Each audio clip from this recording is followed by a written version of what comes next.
Did you know Macau has an insane nightlife?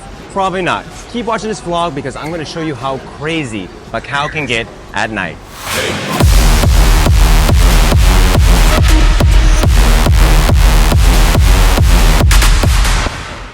So I just landed in a pretty rainy Macau, but it doesn't matter. We're going to have a great time. And today I have my buddy SESCO with me. Let's go! Hey. Before we check out the nightlife, we're going to go to my hotel, the W. Let's go.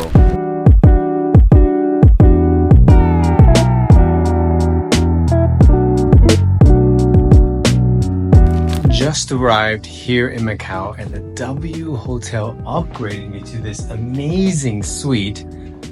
You know, I get cool rooms a lot when I go out on tour and DJ, but this is kind of insane. I mean, check this place out. It is absolutely massive, and this hotel is actually brand new, as you can probably tell. I mean, look at all this space. I don't even know what I'm going to do.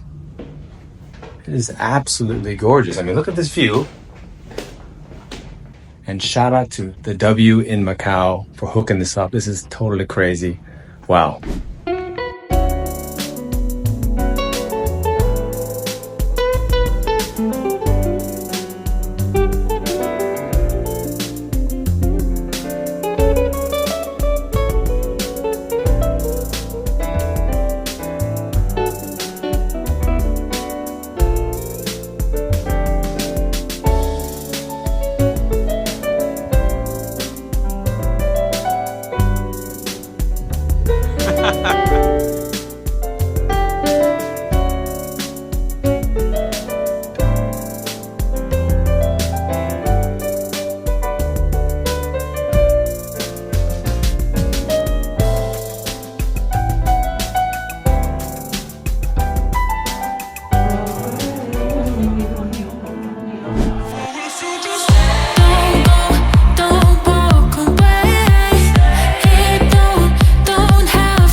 So it is raining in Macau today, so we're mostly staying inside, and right now we're checking out the Venetian canals. Is that what this is called? Yeah.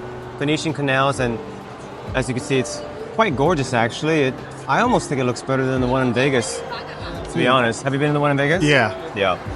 But I got my buddy Ed with me on this gig, making a guest appearance. Ed, you've been with me on a lot of tours. What would you say has been the wildest Vivid tour? The wildest Vivid tour actually almost didn't complete itself.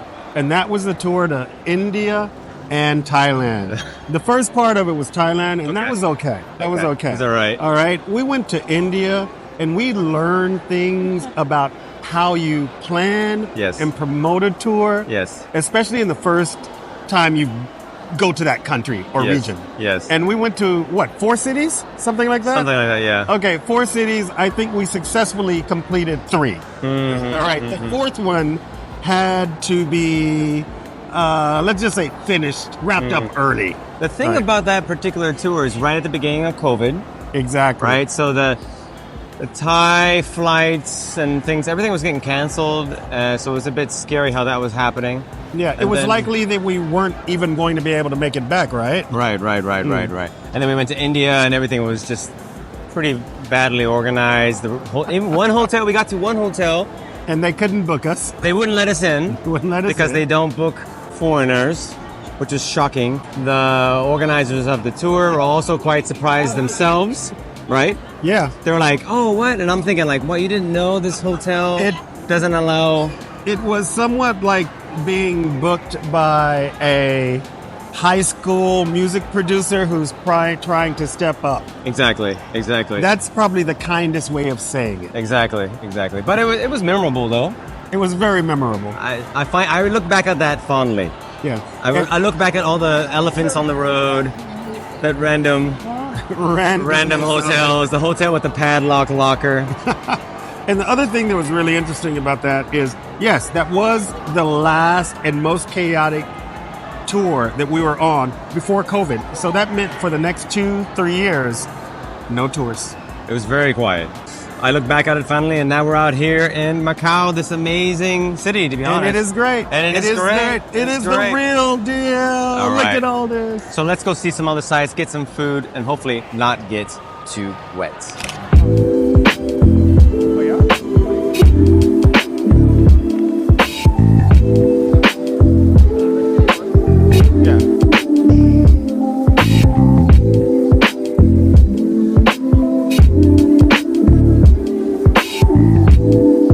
Found this amazing virtual video game arcade amusement center, and me and SESCO, we're gonna play some virtual games. First time here. Let's go, this will be interesting. This place is massive. Check out all these crazy virtual reality games. I've never seen anything like this in Tokyo. So some of these games look legitimately scary. Like I would freak out on some of these VR rides. What game are we gonna do? We're gonna do some shooting. Let's do some shooting. But I'm just quite interested in the archery, because look at this. This guy's got a giant bow and arrow. Where's the VR in this? Whoa! So, me and SESCO about to do this zombie game. Let's see if we can survive. I don't know, how long do you think we can survive? A couple minutes? Look like Batman. We're professional zombie killers. I've been doing this all my life. Let's go. Work it.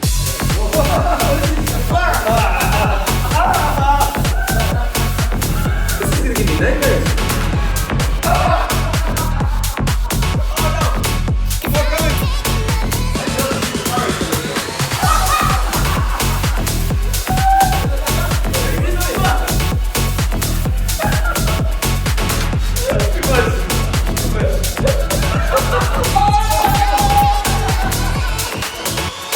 Yo, that zombie game was actually insane. At the beginning, I was having a heart attack. The way the zombies jump out at you and like really realistic.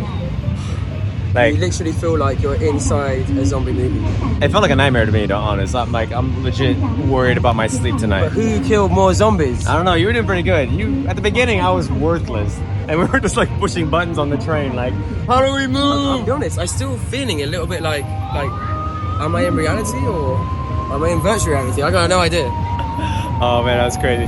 Here we go. No, we're rolling. Strap me in. I feel like you're gonna get catapulted out of the chair. Why are you about to do a parachute?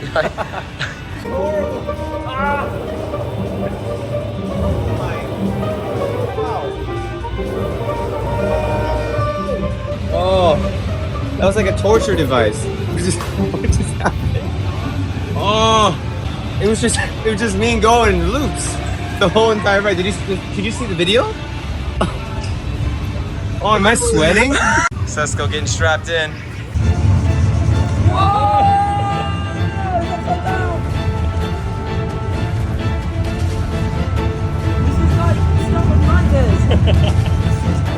This shit should be legal. Oh.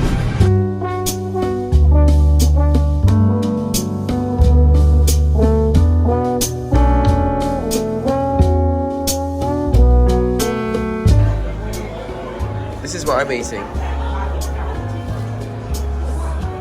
I mean, I've had like no greens in the last 24 hours. We've been drinking so much. I mean, you've seen us going to these bars. I have a hangover. It kind of matches your t-shirt. Oh yeah?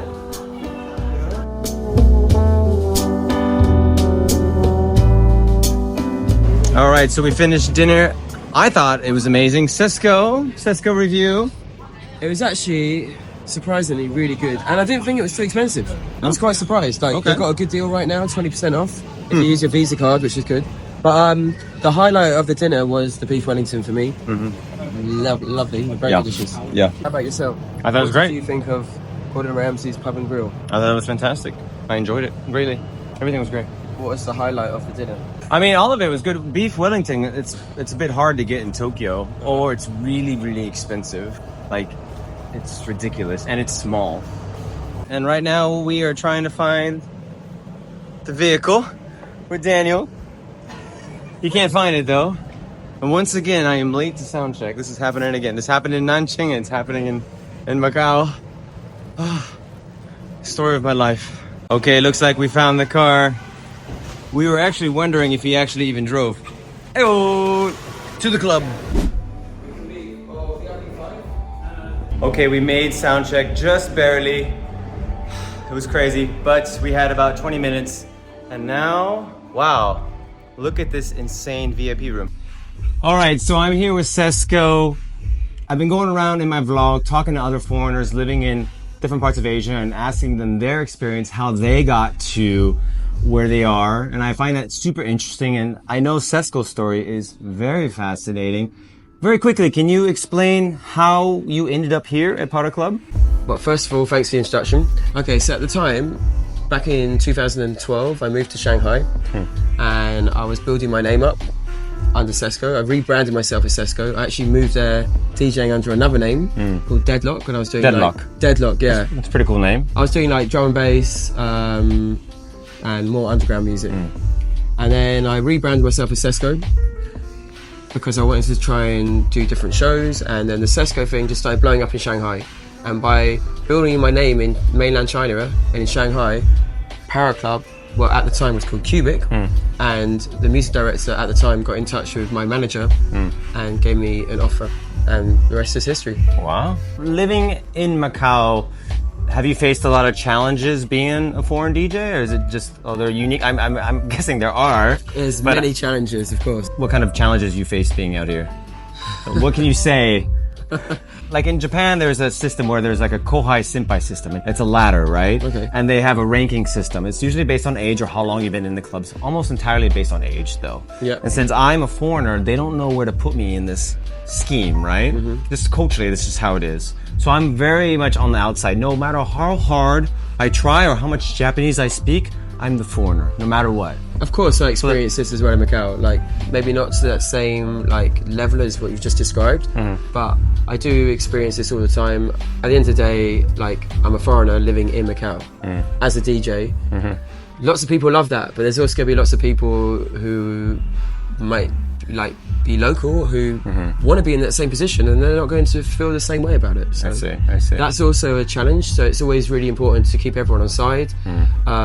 Spend a lot of time building up good relationships and talking to everyone involved in the music, giving all the DJs props, all the competitor clubs. Make sure you get on with them as well, and try your best to keep everyone happy. But it's also, it's a balancing game. You've got to play the cards right. Right. I mean, I feel like you're very special in Asia. Like your position, the things you do. I mean, if you don't know, he has a bunch of music. He creates amazing content. He's running this. You're running well, I don't know what to say. You're like doing event management stuff, right? Yeah, event management, bookings, DJing. And he DJs outside the country as well. You see him in Taiwan, sometimes Japan, all kinds of places.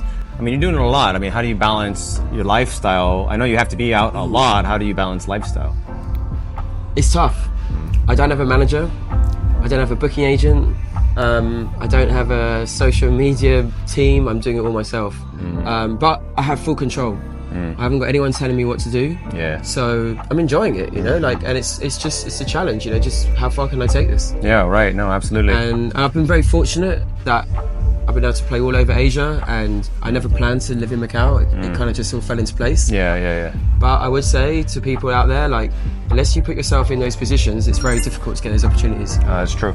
If I never took the first step of leaving the UK in the first place, which was just to go off travelling basically, and to get away from music, it's all come full circle, and I've managed to land myself opportunities, which has basically got me into where I am today. So it's like you got to step out of your comfort zone 100%. to expand. 100%. I mean, and I was DJing in England and things were going well. I had shows.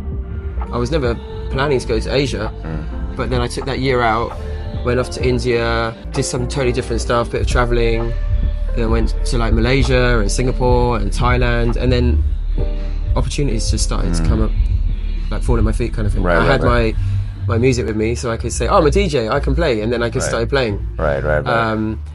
But yeah, to get to Macau now, and how do I manage it all? It's a good question. I mean, it's like just every day is Something new. Something new Yeah, for sure. And I've always got new ideas. I'm just constantly writing things down, and I just want to like I said, just see how far I can take this. Wow. All right. So if you are in Macau or you're in Hong Kong or you're just traveling, definitely hit him up.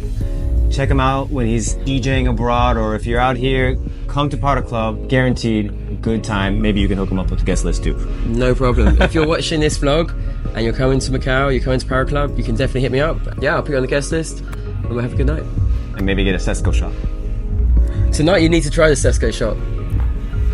Okay, so this shot, right, you can only get in Paraclub. And it's my signature shot. Okay. So we're gonna have to It's got a secret ingredient.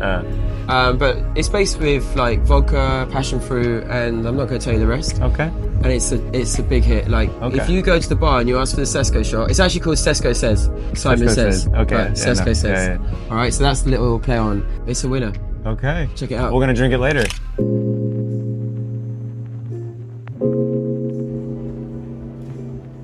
All right, Ed, are you ready? I am ready to see how exactly we're going to take it to the next level. What do you have in mind? Loud and fast music, as always. Sounds like the best plan to me. You know, we were joking earlier that this was the first time I've ever had a gig outside of Tokyo where I did not pack any black t-shirts. Well, as a DJ, that's a huge change. I mean, I announced it and everybody was just like, oh, did you quit DJing? The theme of tonight's event is called Neon Rave. You wear neon, you can get in for free. That's kind of the vibe. So partially that's why. But yeah, I guess to be honest, I am a bit bored of always wearing black. All right, well, hey, maybe it's time for a change. This is the last night of the Paradise Tour, right? It is the last gig of the Paradise Tour. Going out in vivid style. Going out in style. Vivid color. That's what we always do. Go hard or go home. That's right. And it looks like our driver's right out there. Let's go to the club. All right. All right. We made it to the artist room. Now, Paraclub just really hooks it up, but what they don't know is I will probably drink none of this. You know, we already hit those bars, right? Yes, we did. We got it in almost way too much. Yes, sir. Way too much. By the way, this is Daniel. Hi. What's your job here, sir? Marketing. Marketing. Yeah. And he crushes it. He told me about a Chinese app called Red. What's the Chinese name of that? 小红书. Yeah, what he said. And I got on the app as well. Yeah? And You got it? yeah. And I tagged you guys and you, whoever's in charge is engaged. Okay. Anyways, he told me about this Chinese app. It's pretty much Instagram. 100% Instagram, which is just Chinese version. And it's so funny. As soon as I got it, I followed Paraclub and I followed a few other Chinese clubs. Chaos, the one I played in Nanjing. Yeah. And as soon as I did that, my discovery page just flipped to half-naked Chinese girls in a nightclub doing dances. Really? Yeah, the algorithm just was like, "Oh, you're into this now." I'm like, I already followed nightclubs. I don't engage in anything else. And it's like the algorithm's like, "Oh, well, if you like nightclubs, you're gonna like girls doing this." I'm like, anyways, Daniel is an absolute legend. Let's pop open some drinks. Macau, are you ready? Thank you, guys.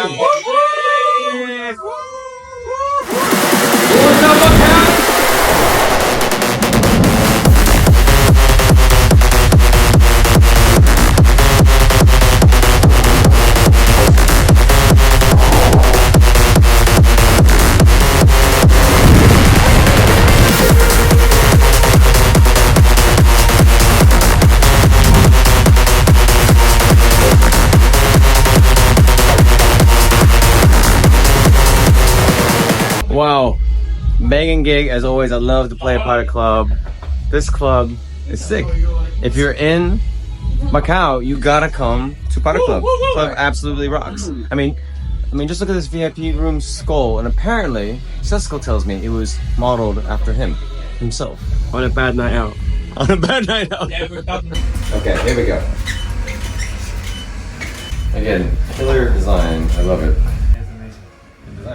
So SESCO is insisting that we drink. SESCO Says. SESCO Says shot. Let's go have that right now. This right here is the famous SESCO says you can only get this in Paraclub. Nowhere else. SESCO Says. SESCO says, here we go. It's a verdict. A very fruity cocktail mixed into a shot glass. It hits hard. The ladies probably love it, and so do I. SESCO says, drink the shot. SESCO says! Alright. So, welcome to the lift. Check this out. Right here, we have SESCO run the fucking disco button. Do you want to go to the disco floor, the VIP floor, or the ground floor? Pick your choice. Where's the exit? Ground. Okay.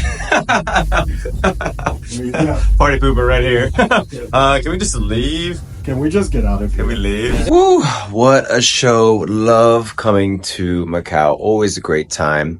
But unlike Tokyo, when you want to get some food, there's no convenience stores, at least on the strip, the Cotai strip. So you're kind of limited to pretty much the food in the hotel with the room service. But check out this fried chicken burger. That looks banging. Gonna eat this, get some sleep, and head on back to Tokyo. Alright, we are on our way to the Macau port. And I got a question for you. What is your favorite part about Macau's nightlife? Well, I've got to say that the way that you have access from dinner to nice lounges and bars, and then easy access to the entertainment nightlife, whatever you want to do, there is something for everyone. In our first night here, after we finished all our discussions, or as I should say, as our business discussions flowed into the night, we were able to enjoy some of the premium experiences at one of the best bars, probably in all of Macau, at the W. And so the Blind Tiger, I think that was what his name was. Blind Tiger, yep. They had quite a selection of premium beverages. All right, That's a good deal. by the different bartenders, and some of them I'd never seen before, and it was one of the best things. We could have stopped the night there and been fine. We probably should have. All right. I mean, you really love the bars. Basically, yes. I'm in this journey of enjoyment of the better things in life. I think that the bar experiences, when you have the right environment and you have the right things to help move the conversation along, that's quite substantial. Yeah. Sometimes that's all you need. But, however, I did come here for the good beats, so. Of course. Yeah, I mean, for me, the reality is Macau nightlife is not that big. It's, it's a small island. You have the nightclubs, the ones on Cotai, which is now MOP and Paraclub, and they're like, table clubs. They're big. They got big production. There's also those like smaller Portuguese clubs that they have like in the old town, old city, whatever. But in general, yeah, the nightclub nightlife is fairly small. It seems like a very small community, but like you said, like the vibe of Macau's nightlife with, it's like a mini, kind of like a mini Vegas, but that's brand new. And all these upscale bars, great cocktails, everything. The nightlife here, that has a certain energy that I find quite unique, and it's always fun. I always look forward to coming here. But the only thing for us is the Japanese yen is so weak. I want to second that. And the weakness of the Japanese yen has been one of the worst parts of this trip. Exactly. I mean, we went to Five Guys. I got a small fries and a shake, and for us it was like 2,000 something. Yeah, and mine was 3,500 yen. Burger and fries. That is not a good feeling right now. That's insane price. Not a good feeling. That's like paying $30+ for that. It was just shocking. Like, maybe that's normal in the USA or whatever, but that's like a crazy price. Shake Shack in Tokyo, 1,500 yen. Yeah. Half that price. Yeah. And probably better. It's crazy. So when you come to Macau, prepare to spend some money, just like Vegas, I guess. All right, so there you go. That is Macau's incredible nightlife. It's unique, it's fun, I love it. And once again, I am bringing back my vlogs. Be sure to subscribe, drop a like. And if you got any questions, put it down in the comments about Macau. I will try my best to answer it. Until next time, be out.